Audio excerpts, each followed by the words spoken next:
seperti nama masjid ini, Nurul Insan. Nurul itu artinya cahaya. Saya berdoa mudah-mudahan bapak-bapak, saudara-saudara sekalian ini menjadi insan-insan yang bercahaya. Seperti Nabi Muhammad. Nabi Muhammad itu bercahaya. Wajahnya dipandang itu sedap. Tutur katanya itu baik, lemah lembut, tidak pernah menyakiti orang. Matanya selalu melihat yang baik-baik, telinganya selalu mendengar yang baik-baik, mulutnya selalu bicara yang baik-baik. Jadi selalu mengandung cahaya. Apalagi di bulan Ramadan ini, bulan yang penuh dengan cahaya, jamaah sekalian. Mari sama-sama sebelum kita mulai, kita membaca Al-Fatihah. Kita hadiahkan Al-Fatihah ini untuk almarhum-almarhumah keluarga kita semua. Masya Allah. Sebab almarhum-almarhumah yang ada di dalam kubur itu, bapak-bapak sekalian, mereka semua sudah tidak bisa berbuat apa-apa lagi. Mau sholat tidak bisa, mau sedekah tidak bisa, mau istighfar sudah tidak bisa, karena sudah di dalam kubur. Mereka cuma mengharapkan doa di antara kita yang masih hidup. Maka doa di bulan Ramadan ini doa yang paling mustajab, ya. Surga dibuka, neraka dikunci, kuburan-kuburan alam barzah itu diberikan keringanan. Apalagi kita kirimkan doa. Ini almarhum-almarhumah senang sekali. Itu yang pertama. Yang kedua, kita berikan hadiah Al-Fatihah ini untuk yang merintis masjid ini. Masya Allah. Yang merintis masjid ini, bahkan kita juga mendoakan seluruh saudara-saudara kita muslimin dan muslimat di seluruh dunia. Kalau kita pernah dengar berita itu di beberapa negara itu ada yang hidupnya lebih susah daripada kita. Tiap hari itu peperangan, banyak yang meninggal. Kita juga mendoakan. Itu kenapa tadi syair yang sering kita baca tadi, Ya Arhamar Rahimin, Ya Arhamar Rahimin, Farij alal muslimin. Artinya apa itu? Jadi Ya Arhamar Rahimin ini, wahai Allah, Tuhan yang maha pengasih, yang kasih sayangnya itu lebih besar dibandingkan kasih sayang orang tua kita. Jadi Allah itu kasih sayangnya lebih besar dari segala-galanya. Wahai Tuhan yang maha pengasih lagi maha penyayang, Farij alal muslimin. Ya Allah, jika ada saudara-saudara saya muslimin yang saat ini sedang kesusahan, tolong bantu ya Allah. Itu artinya itu seperti itu. Farij alal muslimin itu kita mendoakan muslimin muslimat di seluruh dunia. Yang mungkin ada yang sakit, ya Allah tolong berikan kesembuhan gitu. Yang mungkin ada yang ekonominya lagi sulit, tolong berikan rezeki yang banyak. Yang saat ini mungkin imannya masih lemah, tolong kuatkan imannya. Jadi itu mendoakan yang baik-baik untuk muslimin dan muslimat lainnya. Itu syair-syair yang bapak-bapak baca setiap hari itu. Jadi itu kita mendoakan seluruh saudara-saudara kita. Maka mari sama-sama kita berdoa, mudah-mudahan Al-Fatihah ini kita juga berdoa, mudah-mudahan keluarga kita, anak cucu kita, keturunan kita semuanya insya Allah semuanya diampuni dosa-dosanya oleh Allah Subhanahu wa taala. Dan insya Allah betul-betul dibimbing, diberikan hidayah, dikuatkan iman Islamnya. Al-Fatihah. A'udzubillahi minasyaitonirrajim. Bismillahirrahmanirrahim. Alhamdulillahirabbil alamin arrahmanir rahim maliki yaumiddin. Iyyaka na'budu wa iyyaka nasta'in. Ihdinas siratal mustaqim. Siratal ladzina an'amta 'alaihim ghairil maghdubi 'alaihim waladdallin. Amin. Jamaah salat Isya, tarawih dan witir yang sangat saya hormati, Masya Allah, kita bersyukur kepada Allah. Allah masih memberikan kita kesempatan hidup sehingga kita bisa berjumpa dengan bulan suci Ramadan. Bapak-bapak sekalian, ketahuilah nikmat yang besar sekali kita bisa berjumpa dengan Ramadan. Lebih besar daripada uang 10 miliar, lebih besar daripada gunung emas, lebih besar daripada langit dan bumi. Ini nikmat ini, yaitu kita bisa berjumpa dengan bulan suci Ramadan. Biar cuma 1 hari, biar cuma 2 hari kita berjumpa dengan Ramadan, kemudian kita dipanggil oleh Allah meninggal, dosa-dosa kita diampuni semua oleh Allah Subhanahu wa taala. Itu kelebihannya, ya. Jadi orang yang meninggal di bulan Ramadan itu semua dosa-dosanya bersih, dibakar semuanya habis, diampuni semua dosa-dosanya oleh Allah. Kita semua diberikan kesempatan hidup bisa berjumpa dengan bulan Ramadan. Ini nikmat yang sangat besar. Sebab kita masih bisa bersujud, mohon ampun kepada Allah, masih bisa berzikir, masih bisa bertasbih, la ilaha illallah, la ilaha illallah. Ini nikmat yang lebih besar daripada dunia dan seisinya. Begitu. Itu kalimat la ilaha illallah kalau ditimbang dengan gunung, dengan bumi, dengan lautan, ditimbang, itu lebih berat kalimat la ilaha illallah. Maka dengan kita berzikir la ilaha illallah, kita masih bisa bersujud, masih bisa ruku, masih bisa takbir, itu nikmat yang paling besar. Orang-orang yang sudah meninggal ingin dihidupkan kembali tapi tidak bisa lagi. Maka ini nikmat yang paling besar, kita bersyukur. Banyak saudara-saudara kita kemarin itu banyak yang meninggal. Sebelum berjumpa dengan Ramadan, banyak yang meninggal. Ada Pak saudara-saudara yang meninggal? Iya. Itu mereka tidak beruntung, tidak bisa berjumpa dengan Ramadan. Maka mari kita betul-betul maknai Ramadan ini dengan sungguh-sungguh. Kita betul-betul mendekatkan diri kepada Allah, kita betul-betul membersihkan hati, mohon ampun kepada Allah. Inilah kesempatan kita untuk betul-betul bertobat kepada Allah. Jadi kita sebagai orang yang beriman, kita harus selalu yakin kepada Allah bahwasanya Allah itu Maha Pengampun lagi Maha Penyayang.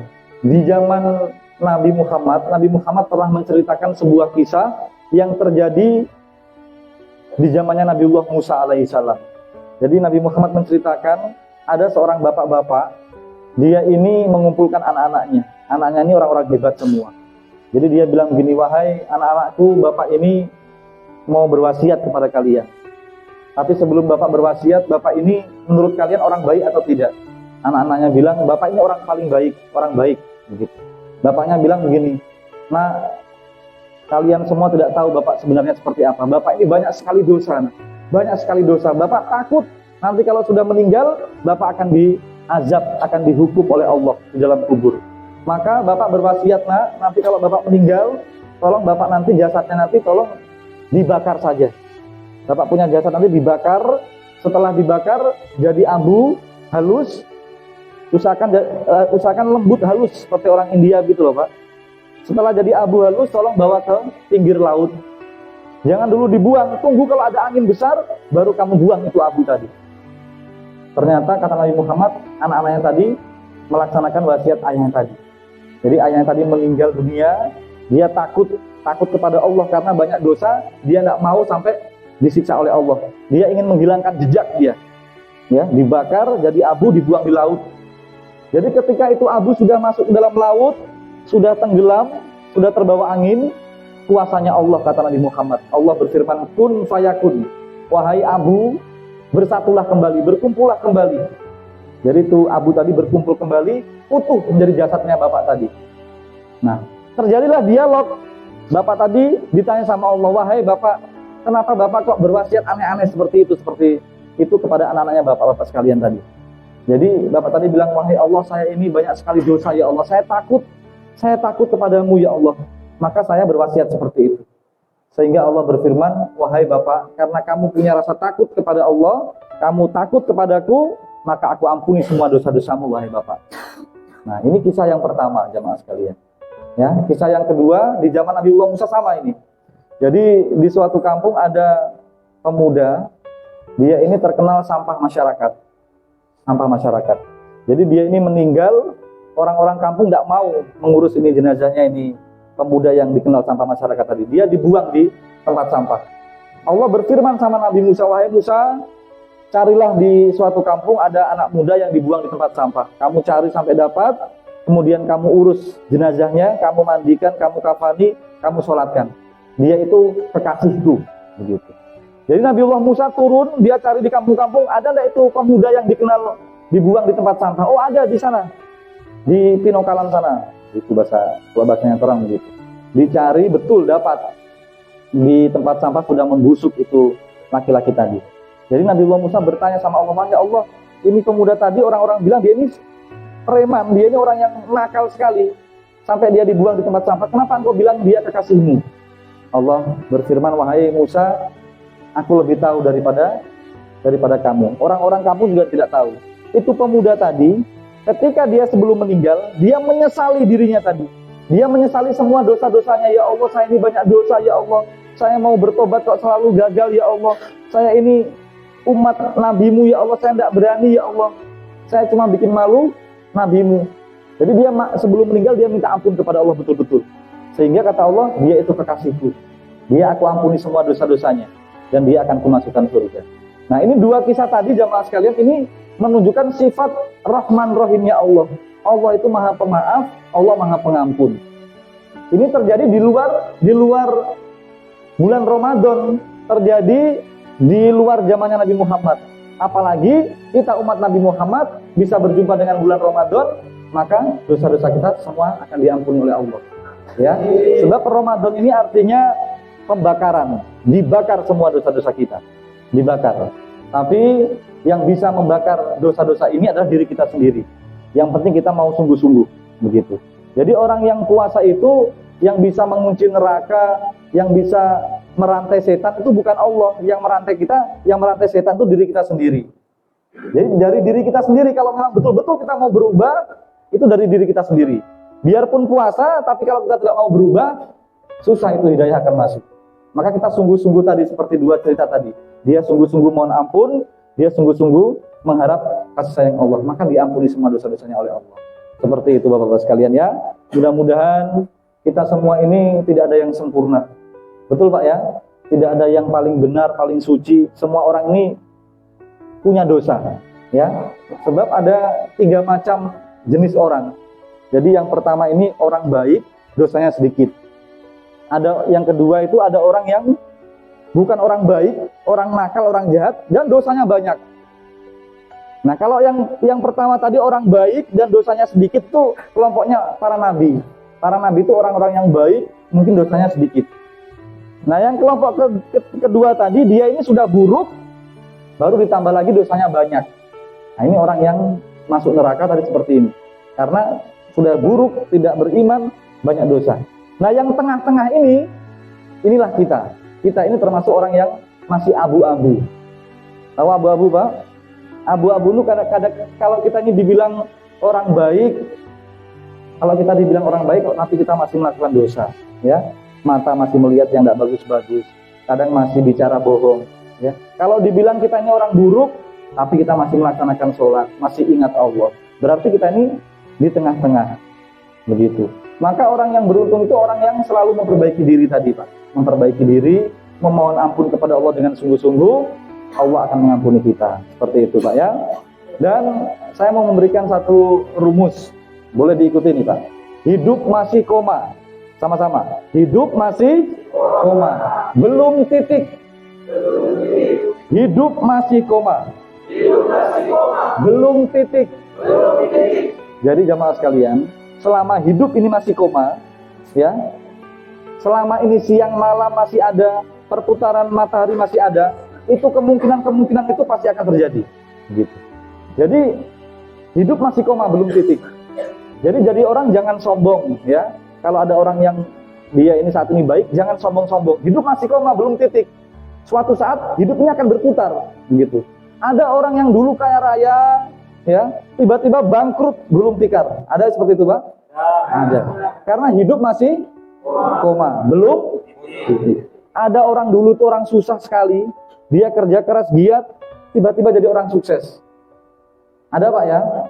Karena hidup masih koma, belum titik. Ada orang dulu tuh mantan preman, ya, dia itu ingin membunuh Nabi, sudah bawa pedang. Namanya Umar bin Khattab. Umar bin Khattab itu mantan preman, menakutkan. Dapat hidayah, jadi orang yang disayangi Allah, jadi sahabat Nabi. Umar bin Khattab. Hidup masih koma. Banyak sekali sejarah seperti itu. Anaknya Abu Bakar dulu tuh preman paling jahat di kampung. Tapi Nabi Muhammad bilang, kamu jangan olok-olok anakmu itu. Hidup masih koma. Dan benar, anak-anak Abu Bakar tadi masuk Islam. Dan kebalikannya, ada dulu ulama besar. Cuma gara-gara diuji oleh ujian dunia, dia meninggal jadi orang yang laknat. Ya. Jadi dari orang soleh jadi orang yang laknat. Seperti itulah hidup. Hidup masih koma, belum. Jadi jangan pernah kita menjustis orang. Kamu itu tidak bisa berubah, kamu itu orang jahat, jangan begitu. Seperti cerita si pemuda tadi loh. Dia banyak sekali dosa, tapi ketika sebelum meninggal, dia mohon ampun kepada Allah, dia sungguh-sungguh bertobat, mengharap kasih sayang Allah, dirubah oleh Allah. Seperti itu. Maka Bapak sekalian selalu optimis, ya. Hidup masih koma, belum titik. Optimis kita, tidak boleh kita pesimis, seperti itu. Boleh Pak atau masih mau tambah? Ini memang saya mau kasih kuliah sedikit ini. Kedua, sekarang hadirin sekalian, kenapa kita semua ini kok disuruh jadi orang baik? Kenapa kita semuanya disuruh melaksanakan ibadah? Ada 5 alasannya Pak. Yang pertama, ini sebagai bentuk syukur kita kepada Allah. Sebagai bentuk terima kasih kita kepada Allah. Bagaimana kita tidak terima kasih Bapak-Bapak sekalian? Allah itu setiap detik memberikan kita nikmat. Bayangkan itu. Setiap detik Allah memberikan kita nikmat. Itu di surat Ar-Rahman yang sering kita dengar, itu Allah sampai mengulang 31 kali dalam satu surat. Fabi ayyi ala'i rabbikuma tukadziban.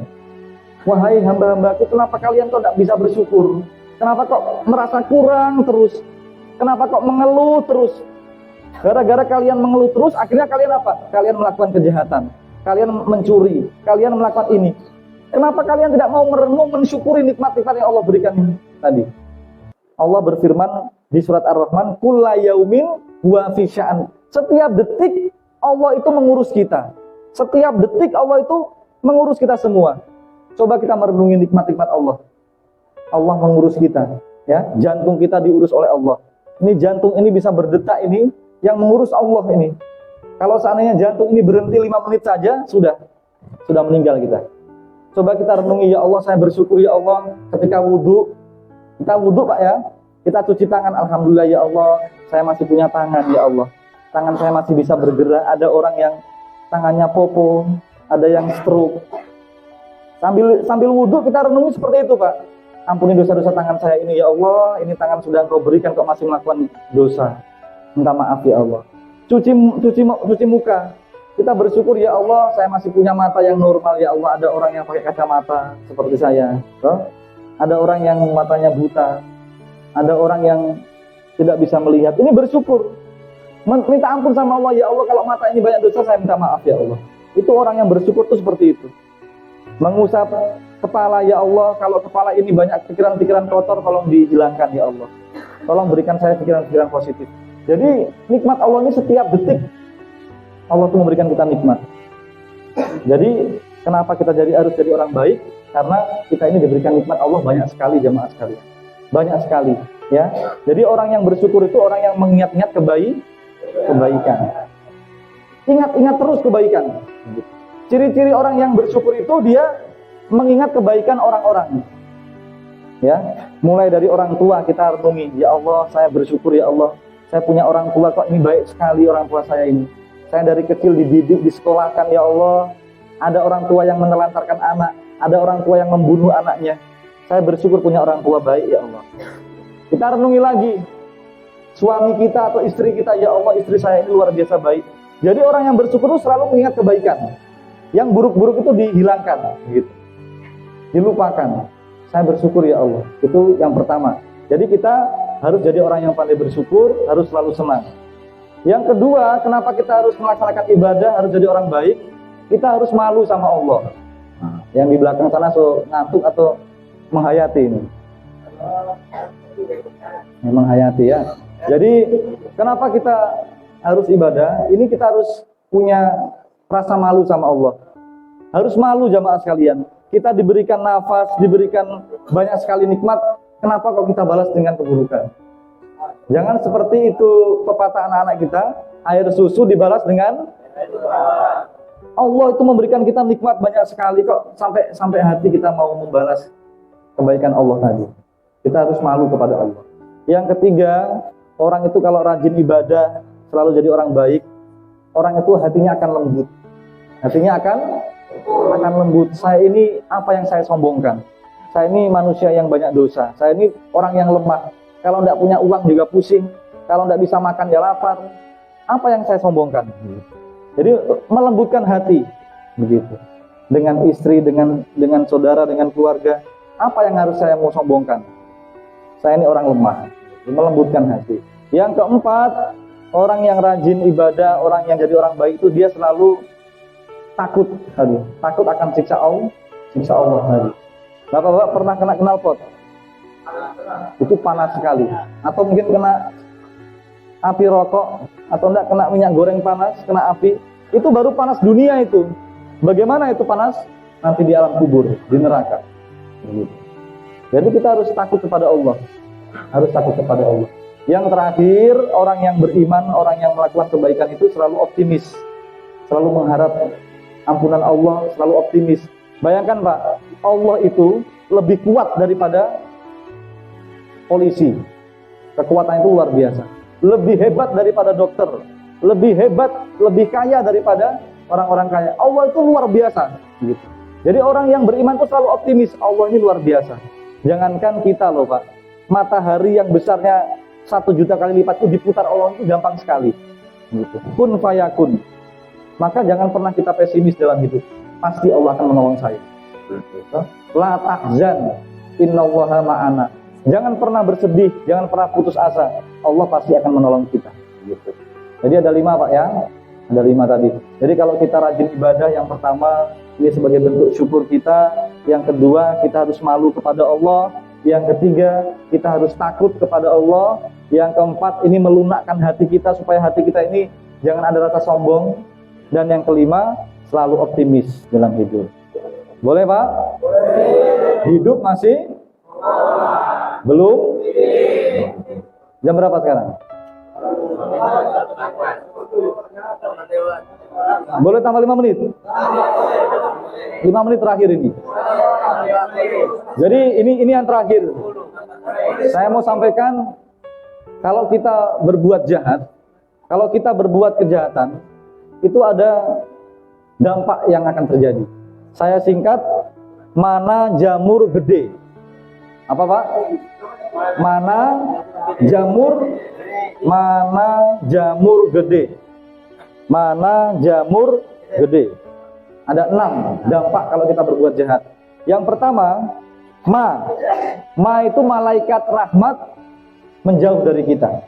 Orang kalau berbuat dosa, kalau berbuat kejelekan, itu malaikat rahmat itu menjauh dari kita, jijik melihat kita.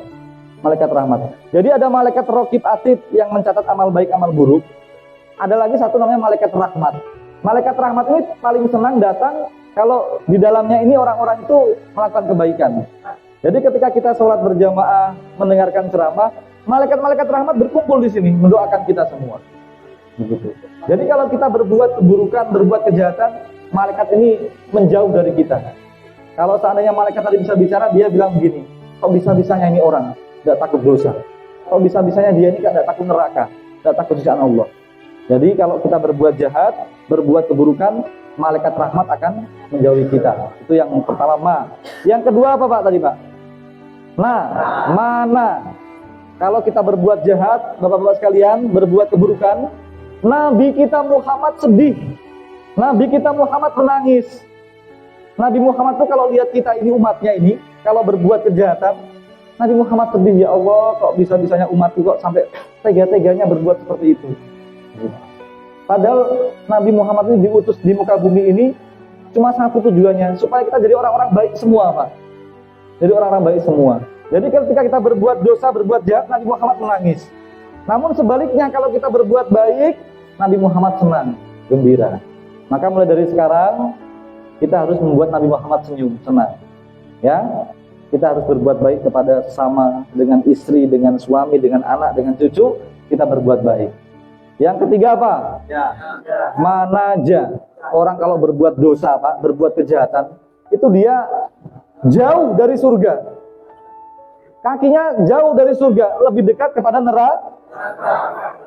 Hari-hari cuma bagate terus. Ya. Hari-hari cuma bermain perempuan terus. Hari-hari suka memukul orang, menyiksa orang, ya, menzolimi keluarganya. Ini kan perbuatan-perbuatan tercela. Maka dia menjauhkan dirinya dari surga. Kalau seandainya surga itu ditampakkan Pak, pasti kita ini berlomba-lomba mau berbuat baik. Kalau seandainya neraka itu ditampakkan, pasti kita takut berbuat dosa. Pasti kita semua takut. Gitu. Itu yang ketiga. Yang keempat apa? Mur. Kalau orang berbuat dosa itu Allah sebenarnya itu murka. Allah itu sebenarnya marah. Gitu. Dan setan gembira, tepuk tangan. Jadi orang bilang temannya setan, minal jinnati wanas tadi. Temannya setan itu paling suka kalau kita ini terjerumus dalam dosa. Setan tepuk tangan Pak. Karena tujuan utama setan itu, iblis itu, supaya kita semua ini terjerumus, kita jadi bahan api neraka. Jadi musuh kita itu selain nafsu, musuh kita itu iblis, setan. Gitu. Jadi kalau kita berbuat jahat, berarti kita berteman dengan setan. Maka di bulan Ramadan ini, kita ikat setan tadi, karena apa? Kita tidak melakukan perbuatan-perbuatan dosa. Gitu. Jadi jangan berbuat dosa, Allah akan marah. Allah akan menegur kita nanti. Yang selanjutnya apa? Jamur ge. Orang kalau berbuat dosa Pak itu hatinya gelap. Hatinya gelap. Ibarat cermin itu banyak noda. Ada noda kecap, ada noda sambal, ada noda saus. Jadi itu kaca tadi gelap. Tidak bisa tembus cahaya. Ini nanti ya, besok itu malam nuzulul Quran. Bulan ini ada namanya Lailatul Qadar. Nuzulul Quran itu seperti cahaya matahari. Dia bisa masuk kalau itu kaca tadi bersih. Sinar matahari itu bisa masuk dalam rumah. Kalau itu korden-korden yang gelap itu kita buka, cerminnya itu yang kotor kita bersihkan. Jadi kalau kita ingin dapat Lailatul Qadar itu yang 83 tahun tadi, kita harus betul-betul minta ampun kepada Allah, membersihkan hati kita. Maka tadi kita sholat tarawih, kita zikir, kita istighfar. Itu caranya kita membersihkan hati kita tadi, Pak. Ya. Jadi orang kalau banyak berbuat dosa itu gelap hatinya. Biar mau diceramain siapapun tidak mau dengar dia. Jadi kelihatan orang kalau gelap hatinya itu membatu hatinya, tidak bisa diberikan ceramah. Gitu. Yang terakhir, D. Jadi orang kalau berbuat kejahatan, berbuat dosa, berbuat kriminal, itu dia akan menderita, Pak. Bapak setuju enggak ini? Orang kalau berbuat dosa itu menderita enggak? Menderita. Bukan cuma dirinya yang menderita, keluarganya ikut menderita. Bahkan seluruh alam ikut menderita. Ada orang kalau enggak pernah jujur sama istrinya, dia hidupnya akan gelisah. Gelisah terus. Menderita, akhirnya sakit dia. Orang kalau berbuat yang tidak sesuai aturan Allah itu pasti hidupnya akan menderita. Itu kenapa kalimat Bismillah itu, Pak, atas nama Allah, dengan nama Allah itu apa? Kita disuruh mengikuti aturan Allah. Kalau tidak sesuai dengan aturan Allah, jangan dikerjakan, supaya tidak menderita. Seperti itu. Ya, nah, insya Allah seperti itulah. Ya, jadi mudah-mudahan ini memang saya sengaja sedikit panjang, Pak, karena saya baru pertama ke sini.